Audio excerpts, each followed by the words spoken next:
Hello and welcome. Thank you for joining me at the table this week. I am thrilled to be on location in Green Bay, Wisconsin with some lovely pilgrims who joined me here from our diocese to journey to Our Lady of Champion in Champion, Wisconsin, the only approved Marian apparition site in the country. Julie and Lana, thanks for joining me today. Thanks for having us. Yeah, thanks for having us. This has been great. We've been planning this pilgrimage for, I don't know, a couple of months now. You two were actually one of the first ones to jump on board. Why were you so eager to join us? I've always wanted to go on a pilgrimage, and with the diocese, I thought this is a great opportunity, and then when I found out where we were going, I was in. And then I talked my buddy into going. Yeah, that was essentially it. Peer pressure. Yeah, in the beginning it was because Lana had mentioned it, and the more I thought about it, the more I thought this would be a great opportunity to get to know, what is in our country that we can see here, rather than go to other places far away. And as soon as I heard about it, I thought, that would be a really neat idea, and to help enhance our holiness and our spiritual life. What is it about pilgrimages specifically? I mean, you could go to churches and experience some really neat churches just in Montana, or even just shorter down the road in North Dakota, because both of you are from Miles City. So there were some very beautiful churches. Why go on pilgrimage so far away? I think the community and building that family feeling and praying together and experiencing it together. Forming relationships. Yeah, it's just because you get bonding with everybody, and then you get excited when you see something and you want to share it with them, and just the community. Sure. It's a small church community. Yeah, joining together with prayer, and there's just something about praying with others, and especially a community. I just find that more fascinating. It just touches you more spiritually than just when you pray yourself. So I think just the whole relationships that were formed, and the fun we've had. We had a great time with a lot of the people that we met, meeting new people. It's been great. Speaking about community, today we were at the National Shrine on the solemnity of the Feast of the Assumption, and we took our 30 little folks from rural Montana and joined almost 3,000 people. Talk about that community experience today. Wow. Oh, when we prayed the rosary, I was just thinking to myself, I was hearing all those voices and just how powerful that was, and thinking how heaven is hearing those voices. And it was just how wonderful our faith is. And it was just hearing them, it just gave me goosebumps and tears. I cried a lot. Yeah, for sure. A lot of tears. So, just so for much. The whole day. Yeah, so many times thinking how many people were practicing the same faith, and just the sense of community. And it brought hope to me that there are people, this just showed how many people still believe and, have faith. And wow, it was just awe-inspiring, really. Talk a little bit about the shrine itself. The community is important. It brings a lot to the experience at the shrine. But the shrine is more than just the community that's there on whatever day you visit. The shrine itself has a lot of special aspects to it. Oh, yeah. Just sitting in front of that Blessed Mother statue, she's looking directly at you. Her eyes. Her eyes. You just felt like she was looking, and you felt like her expression changed. As you were praying, like she was listening to you. Yeah, and oh my gosh, it was something you can't even describe. Everybody, I feel like, it's their own experience, and for some it's one thing, for another it's another, and that's what I prayed about before we went, that each one of us would have our own experience, and whatever it is. Sure. And it was just amazing. Kneeling in front of her, looking up, and her eyes just seemed so real.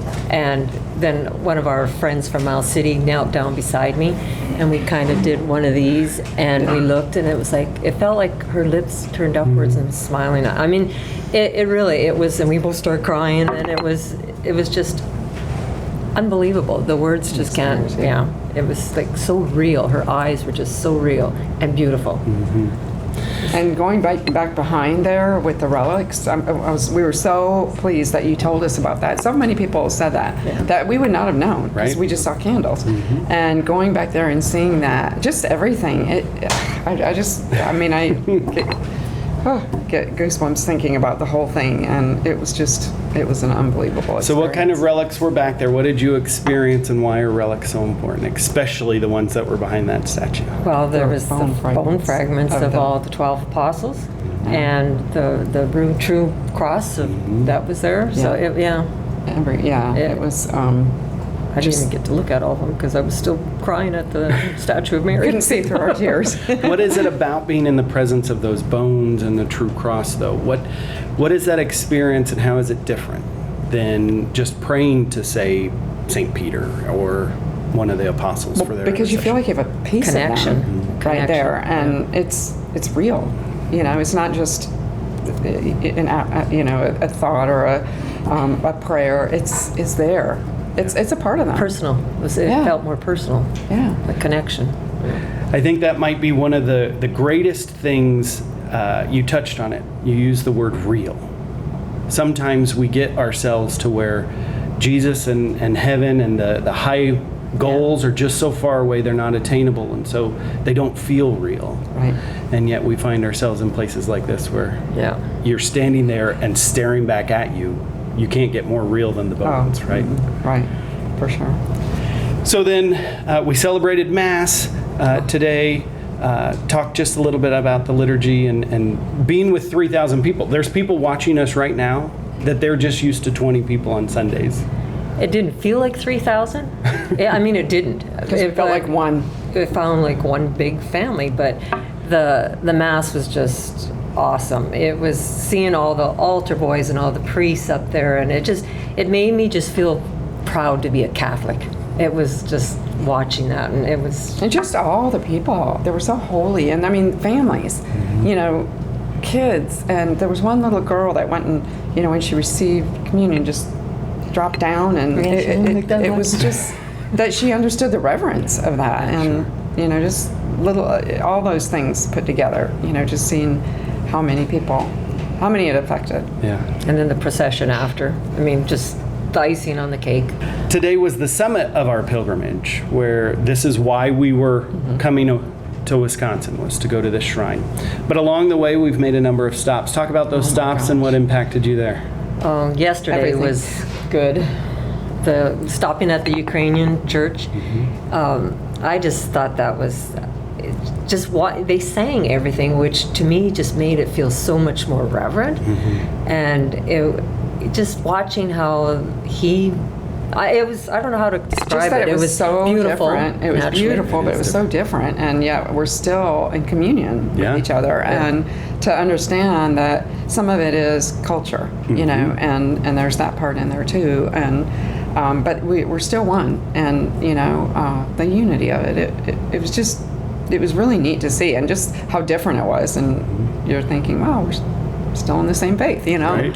And Absolutely. that was really neat. And then when we went to the Latin Rite church, that was beautiful. Yeah. I mean, it was all unbelievable. the churches have been beautiful. I mean, but they're also different. Like that one was the Bavarian style, and I've never seen anything like that in the United States before. Sure. And I mean, maybe in Germany, but.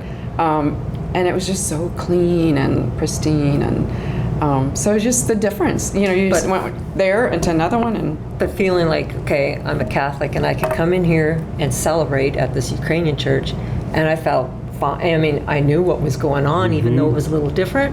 You still knew what was going on in your Mass. Basically the same. And then when we went to the Latin one, it was, I mean, we didn't celebrate there, but you just know. It doesn't matter where you are in the world, you're going to get the same thing. Absolutely. just how much we have to offer with our faith. Yeah.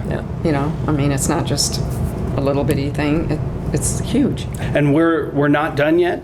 We still have a couple more stops to go on our way home as we make our southern loop back through South Dakota. Any of those stops that we're going to make that are really exciting to you? Well, are we going to another frozen custard place? So we do have some other stops that were kind of fun. We still have fun along the way. So. I have been South told. Dakota, I'm so excited. I'm sure it's just a fascinating place. I have been told of quite the frozen custard place or ice cream place in Sioux Falls. Or no, Rapid City. Rapid so City, we'll have to yeah. try that one for sure. But no, I heard is it Guadalupe, the Shrine of Guadalupe That's right. tomorrow? And yeah, so there's more to see, so I'm just excited to see. Yeah, what just see tomorrow what's is. what's Yeah. in store for us because, just with all this, we've had so many, in Richardson when we went to the Basilica, Yeah. I mean, the Abbey. Monastery, Yeah. Abbey. That was so cool. And, just seeing how they live. And young, there were some young, monks there and stuff. And Yep. that was another community, Benedictine community. And then going to all these different places, Yeah. seeing different community. What would you say to somebody who might see this and say, well, I missed out on that and I want to do the next one, but being on a bus with 50 strangers, or in this case, 30 strangers, that just does not sound like fun. Well, like I said earlier, it was like a community. We all started getting to know each other and teasing each other and helping each other. I mean, we're just... And you it's become like- family, yeah, and we're a faith family. One big family. And we have to remember we're all brothers and sisters in Christ anyway. So, it just seems like you're traveling on a trip with family. Yep. Why waste a week? I'm too busy. I don't have time for that. I don't think God likes that answer. You got to give. Given a week. Yeah, I mean, you Okay, think maybe that's a shouldn't have long. said that, but No, You that's think- great. You think it's a long time, but it really everything's gone so fast. Like even today at the apparition site, Could've used we had a more time, lot. We had a lot of hours there, and we were so busy. Yeah. Just because there's so much, to do for each person. Everybody had their own experience, so somebody might have been more interested in one thing or another. But it's the same with this whole trip. You might be more interested in one place than you are the other, but you still enjoy that. And there's always something that comes out of everything. That's the way I feel like. Is there anything at all that we've not covered that you just want to make sure people know about? Just feeling God's presence and feeling that where we were today, Mary was there. Like when we got off the bus and I looked and I thought, she was here, and we're going to be in that presence of where she was. I'm getting goosebumps thinking of it. It was just amazing. I mean, getting that opportunity. I mean, we go to a church every Sunday and I pray and look at the statue, but actually knowing that she was there, that's...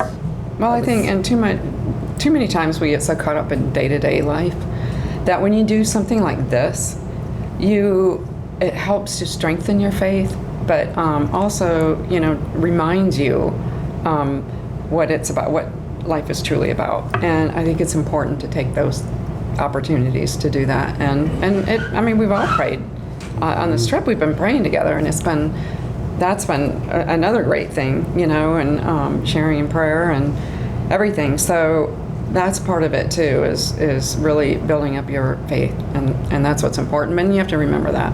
Somebody who says I don't know the faith enough. That's almost too Catholic for me. I'm intimidated by it. What kind of response would you have by that? I wouldn't let that concern somebody, because you've been wonderful every morning explaining what the day is going to be and sharing that. If you feel uncomfortable about this, don't, because you've walked us through that, which has been amazing. So thank you for that. That's Thank been you. wonderful. So for anybody that is feeling that way, it's a wonderful way to enrich your faith and to get to bring it to another level and learn more about it. You're surrounded by fellow Catholics for all the different areas or walks of life and different areas of our faith. It's a wonderful way to expand and grow. Right, yeah. And, even the trivia questions, didn't intimidate us. Yeah, giving away the little gifts, the trivia. There's lots of trivia. That's fun. Yeah, but no, this is an opportunity to learn too. And with our faith, there's so many facets to it. So we have to remember that there's opportunities to expand on it. And I think this is one that we definitely, you have to take those times to do that. How blessed have we been to have our bishop on this trip with us? That has been wonderful. That has been... Oh, actually, I didn't know him very well. I mean, a little bit here, but he has, it's really impressed me because he's come across as a real humble man, and I didn't, know that part about him. And I just feel like it's been an experience for all of us to really be able to feel connected to him And that's important in a What a in better your way to church. get to know him better. Yeah. I mean, he's been riding on the bus with us, the front seat. And he said to put praying up with us. And, yeah, so it was a wonderful way to get to know him better. Julie and He's Lana, approachable. thank you for taking time today. Well, Thank you for coming on this pilgrimage. Thank you for being a witness to other Catholics in Montana. And just thank you for entering into the experience and taking time to speak to me today. well, thanks for putting it on, hosting it. It's been wonderful. It's been well planned. So thank you for all the hard work you and your staff have done. It's been amazing. Yeah, it's been really a great experience, and I would recommend to anybody to, if you have any questions, to just go ahead and do it. Don't hesitate, because it's definitely worth it.